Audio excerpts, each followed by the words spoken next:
Chapter 3. The Final Morning.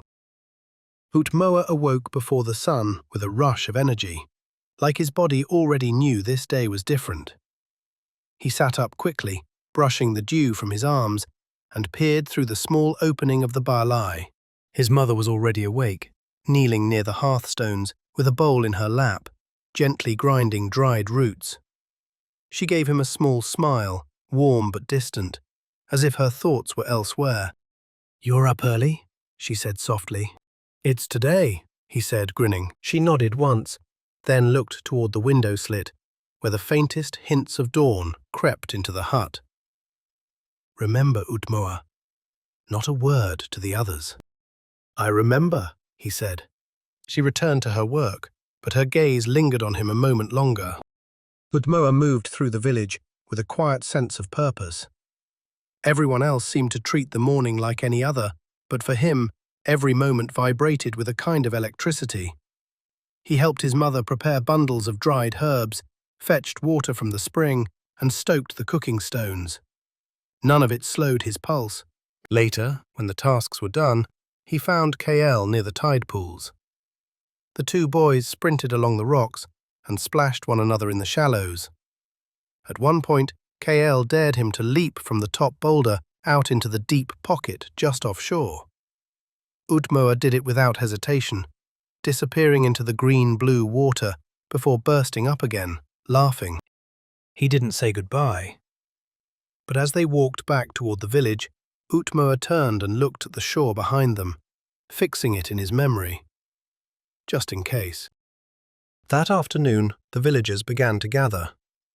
It was not a festival, not officially, but there was food, laughter, music played on hand-strung reeds and hollowed shells. The elders moved between clusters of families like shadows. Utmoah carried dishes and stoked the flame pits. Everyone smiled at him. No one asked questions.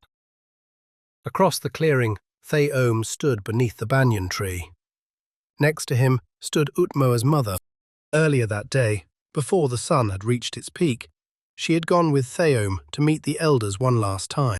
"He is ready," Theom said. They sat in a low circle, old faces illuminated by the filtered green light of the canopy. "He will leave before the stars change," the eldest woman confirmed, looking at Theom. "And she remembers?" "I do," Utmoah's mother said. Her voice didn't shake. One of the elders gave a knowing look. "You chose to forget. You chose to love without fear." "I would do it again," Mother said, "even knowing how it ends. And when he asks why you stayed behind, I'll tell him the truth, that this was my place, and his is beyond." Many years before, she had stood before this same circle, visibly pregnant, hand in Theom's. Her eyes had been uncertain, but her voice was clear. "I want to love my son as a mother, not as a guardian of prophecy. I want his life to begin in peace." She had asked that all memory of his destiny be taken from her until it was time. Theom had agreed. "When she remembers, it will not be easy. We will help her," the elders had promised. And now, they had kept that promise. As the last colours of daylight slid toward the sea, Utmoah stood at the edge of the beach with a satchel over his shoulder. His mother adjusted the wrap around his waist, fussing with it longer than needed. "You're more ready than you know," she whispered. He looked toward the horizon, then back at her. "You're coming too, right?" Her hands froze. "I will see you again," she replied softly. Utmoah's brow furrowed. "Wait, what do you mean?" Theom stepped forward. "Your journey is not hers, Utmoah. Hers is here." Utmoah shook his head. No, you said we were going. You both said—" His mother's voice trembled. "I said I would see you again. That was true. But I cannot go with you." He stepped back, fists clenched. "You lied." Tears filled her eyes.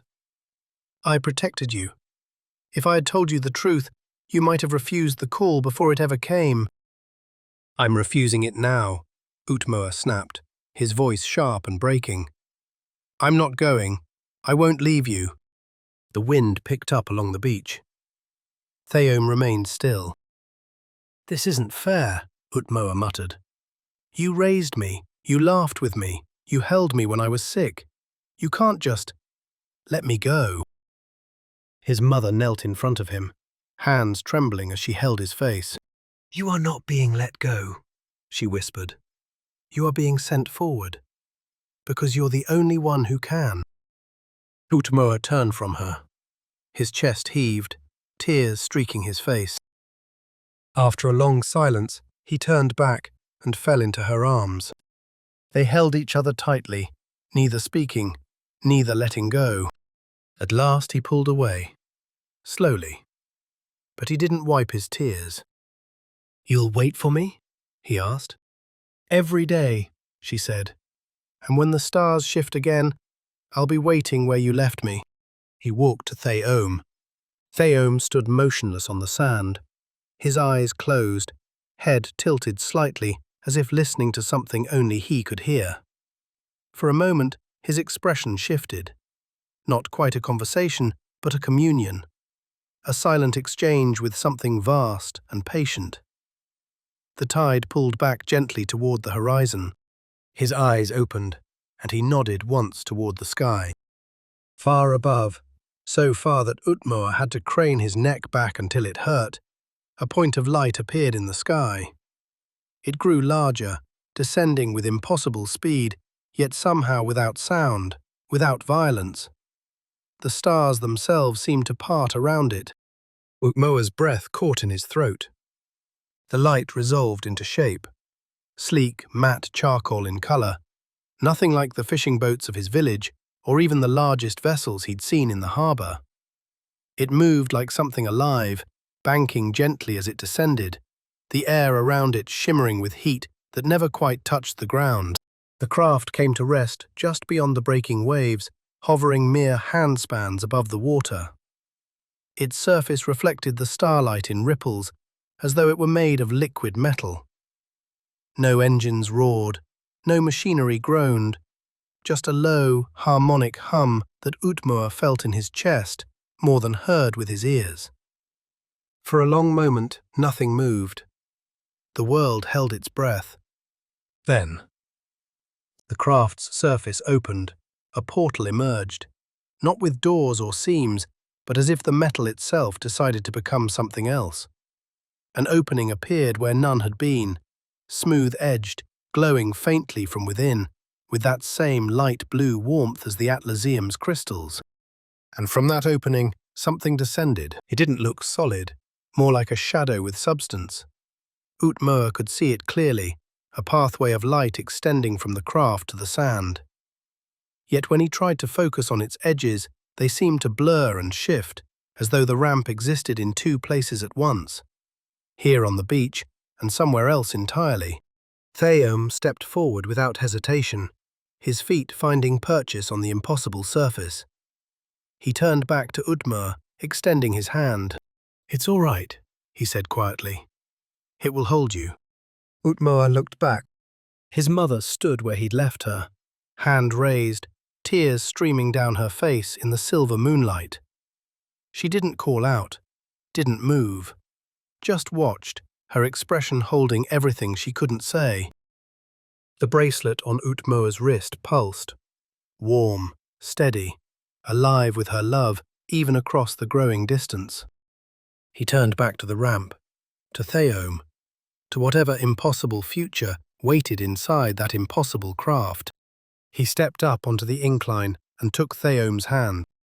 The surface felt solid beneath his bare feet, cool, smooth, faintly humming with energy.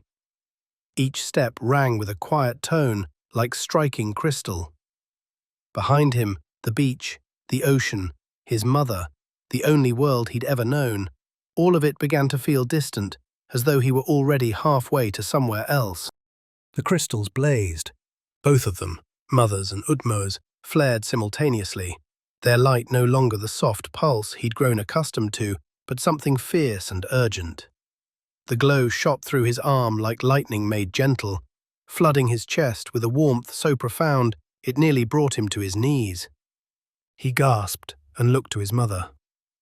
Her crystal burned with the same intensity, and in that shared brilliance he felt everything she couldn't say. Every goodbye she'd swallowed, every fear she'd hidden, every hope she'd placed in him. It poured through the connection between them, too vast for words, too true for anything but this.